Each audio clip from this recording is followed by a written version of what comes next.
बीच जो देवालय संघ के नेशनल प्रमोटर हैं दीपक जैन जी, उनसे गुजारिश करूंगा जोरदार तालियां उनके लिए, और उनसे गुजारिश करूंगा कि मंच पर आए और अपनी पोस्टा का प्रदर्शन करें और पंच महाभूत या ये सांस्कृतिक जो उत्सव है उसका अपने शुभ वचनों द्वारा शुभारंभ करें। दीपक जैन जी। मैं दीपक जैन, नेशनल प्रमोटर श्री देवालय संघ, आप सभी को नमस्कार करता हूं। मुझे जो भारतीय चिकित्सा है उसके बारे में कुछ शब्द, कुछ लाइन मैं बताने का प्रयास कर रहा हूं।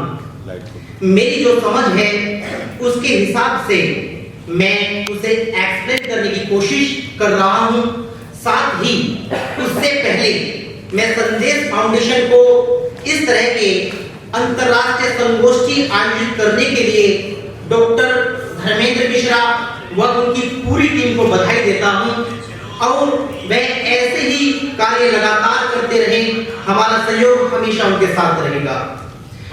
विषय है पंचमहाभूत।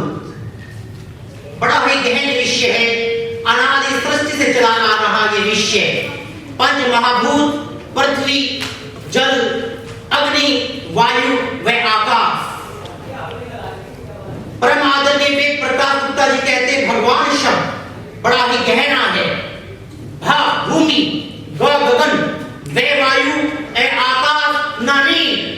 पंच महाभूतों से निर्मित शरीर यथा पिंडे तथा ब्रह्मांडे, जो इस शरीर में है वही इस ब्रह्मांड में है।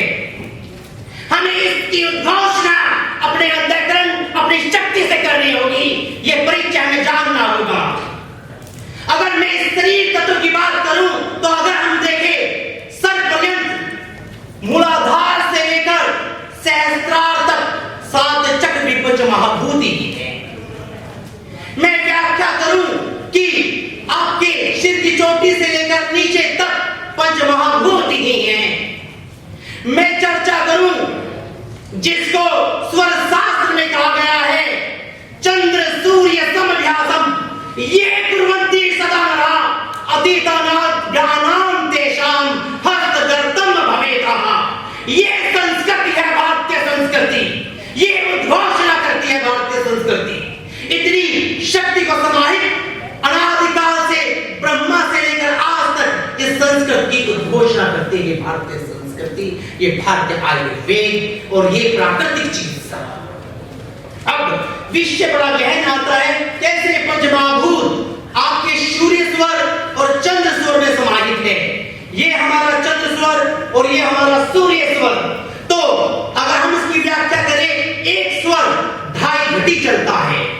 2.5 घटी मतलब 1 घंटा, और इसमें 20 मिनट जल तत्व, 16 मिनट पृथ्वी तत्व, 12 मिनट वायु तत्व, 8 मिनट अग्नि तत्व और 4 मिनट आकाश तत्व।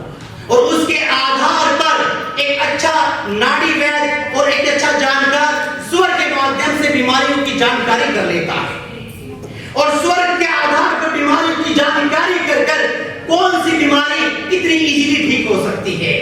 जैसे परम आदरणीय धर्मेंद्र सर ने कहा कि अगर हम काली मिर्च की ही बात करें कैसे वो काम करती है, इसी प्रकार से अगर भयंकर से भयंकर सर दर्द हो, माइग्रेन हो, तो स्वर चेन से कैसे परिवर्तन हो सकता है।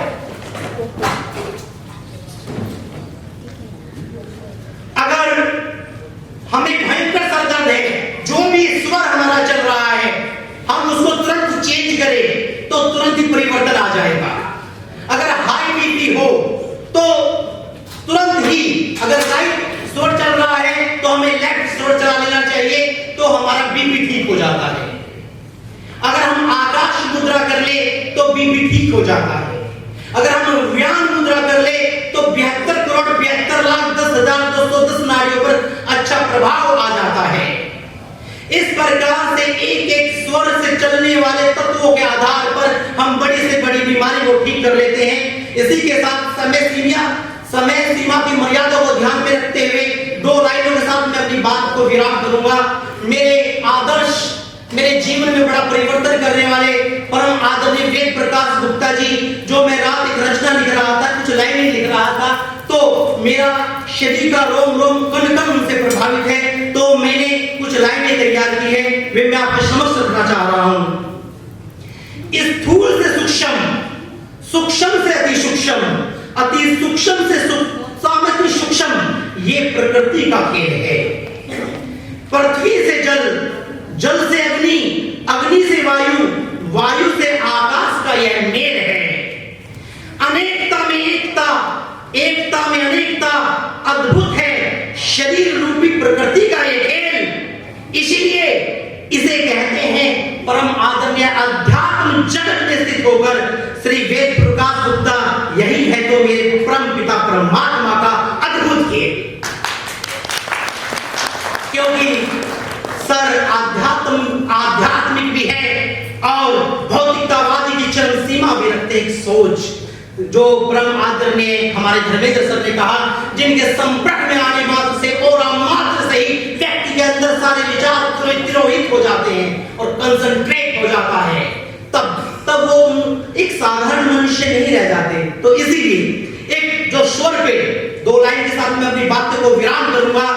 दिन में जो चंदा चले चंद्र स्वर, रात चलावे सूर्य स्वर, तो यह निश्चय जानिए प्राण रमन है तू। इसी के साथ मैं अपनी वाणी को विराम देता हूं। जय हिंद।